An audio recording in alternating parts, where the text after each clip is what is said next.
Hello and welcome to the channel, ladies and gentlemen. So we've got another update on the Rust shooting from Alec Baldwin, Helena Hutchins, the tragedy that led to the cinematographer's death, the director of photography, basically. This is interesting. It's not a huge update, but it's an update nonetheless, and a lot of people have been asking, is there any news? Is there anything going on? I live stream every Monday, Wednesday and Friday at 9 PM UK time. And, there are good few comments coming through on there and on videos asking for the latest. And this is the latest. So as much as it's not a huge update, it's still an update nonetheless. And this shows significant movement, at least on the civil side of things. Okay, and then obviously there's the other side of things. So basically Alec Baldwin has got representation. But it's not just him. It's also Rust Productions LLC. Now they've doubled up. They've doubled up, which is surprising. So Alec Baldwin and Rust Productions LLC will be represented by the attorney Aaron S. Dyer. Could be Aaron. That's multiple pronunciations. Well, it's two pronunciations of that. Aaron or Aaron. Aaron S. Dyer of Pillsbury, Winthrop, Shaw, Pittman for the civil suit stemming from the accidental shooting death of cinematographer Helena Hutchins on the set of the Western Rust. Deadline has confirmed. Now, I've done a few videos on like who exactly owns Rust LLC, Rust Productions LLC, because they made a company basically to make this movie, and there's a few interesting figures there, but it's interesting that they've just doubled up. I guess maybe there's maybe there's like a deal or something like that, or it might be that, because I can't imagine that the civil suit is suing Rust Productions and then Alec Baldwin as an extension of that. I would imagine they would be suing.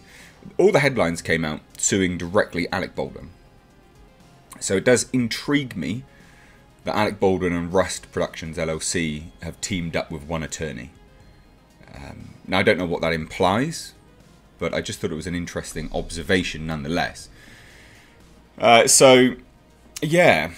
Dyer, who once served as LA's assistant district attorney, will also rep other producers involved with the film. Not a bad person to have defending you. Not a bad person to have defending you. Civil suits can be very interesting to see which way they go. Like, anyone can sue anyone for things, as long as there's, there's a standing for it. There's a foundation for the suit. There's definitely a foundation here for sure. So Baldwin fatally shot Hutchins while filming at the Santa Fe, NM's Bonanza Creek Ranch on October 21st, which is crazy to think. Like, it's been going on for over a month now, and there's nothing's happened to anyone from a legal basis. Like, there's civil things, but there's no. The district attorney's done nothing. Sheriff department's done nothing. Isn't that surprising? It's been a whole month, and in effect, a murderer or people with gross negligence, which led to that murder or manslaughter, are roaming free. I think there's a miscarriage of justice there, that's for sure. Now, the Deadline article notes that he did so with a prop gun. Really important to note, prop gun is just property of the company. It doesn't mean that it's a toy or that it doesn't fire anything. That's just terminology within the industry. It's something which is consistently pushed back on. Prop gun just does mean it can still kill you, basically. I've got prop sword upstairs, sharp. You could kill someone with it. And I used that on one of my short films that I directed. Now, they do note here, and I feel like it's interesting that Deadline are running with this, and I'll say why. And this is important, because I know I'm going over the story again, but it's important. So Deadline says he did so with a prop gun that Assistant Director David Halls told him was cold. Now, there's actually some disputing that at the moment. So I'm surprised to see that Deadline is running with that, because there could be an implication there for defamation, right? Defamatory statements saying David Halls consistently did this, because there's been some pushback on that now. People saying, no, I don't know if he did, and oh, no, he did, and no, he didn't. There's a misconstruence of reporting. David Halls told police that that's what he did, and now has since come out and there's like a bit of a grey area on that. So I just found that to be interesting as well.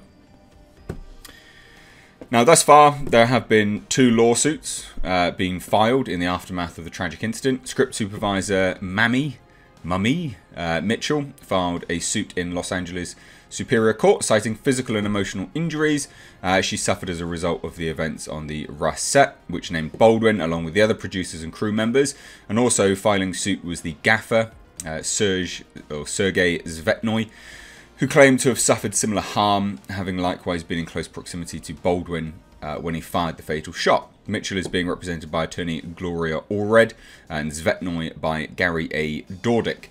Now, I didn't know this, I'm not aware of this, but apparently Gloria Allred is like a proper money grabber, allegedly. Like, that's the pushback that I had when I did that report, which is interesting.